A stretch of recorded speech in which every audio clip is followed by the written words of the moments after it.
All right, also joining us now is Ag Retailers Association Senior Vice President of Legislative Policy and Counsel, Richard Gupton. Want to talk about, some of these issues we just talked about with Charlie, the gridlock in Washington, D.C., which makes your job tough. I mean, you've taken the policy issues of ARA to Congress and try to work on these.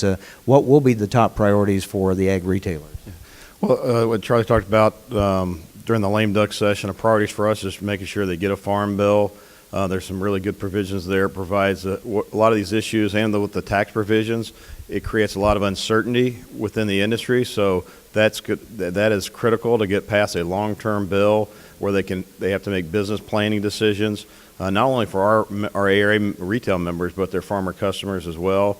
You've got a looming increase in the estate tax that is of major concern to the industry. The main top priority for ARA that is part of the House Farm Bill is dealing with the MPS, Clean Water Act pesticide permitting issue. It's an example of duplicative regulations where there's no environmental benefit or benefit to human health, yet there's a regulation in there where you have to get this permit. It's costly to the industry, and also you take the West Nile virus, for example, it has hindered application of pesticides to help address that issue. And so that's a priority for us. You look at the politics of the Senate.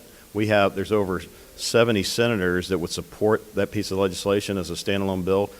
Senator Kay Hagan, Democrat of North Carolina, and Mike Crapo, Republican senator from Idaho, have led the effort to get that passed, yet it's been blocked by one member, Senator Barbara Boxer, as an example. She's the chair of the Environment and Public Works Committee, so that's a priority for to get it done moving into this lame duck in the next session. Let me ask you real quick, how concerned are you that now that the election is over, there could just be a wave of regulation coming at agriculture? Yeah, we've already seen that over the last year or so, and we are concerned. We congratulate the president for being reelected, but he does not have to face the voters again. And so we are very concerned about a lot of regulations coming out of particularly the Environmental Protection Agency dealing with environmental stewardship issues. They tried to impose numeric nutrient criteria in the state of Florida. There's potential for that in the Mississippi River Basin. And so we as an industry have had to kind of join together in lawsuits to fight back those regulations. They put out all these rules that lack scientific data, and yet they ask the industry to provide above and beyond scientific data to kind of disprove that they're not causing harm to the water, for example, for nitrogen. And so we are very much concerned, not only EPA, but several other not only new regulations, but reinterpretations or new guidance documents like the Clean Water Act that has a vast expansion of regulations.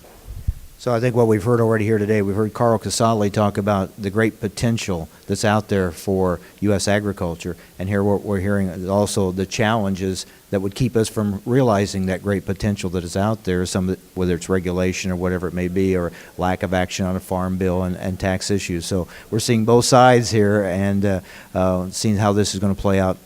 A lot of important decisions over the next few weeks. Richard, thanks a lot. Thank you, and Carlo is exactly right.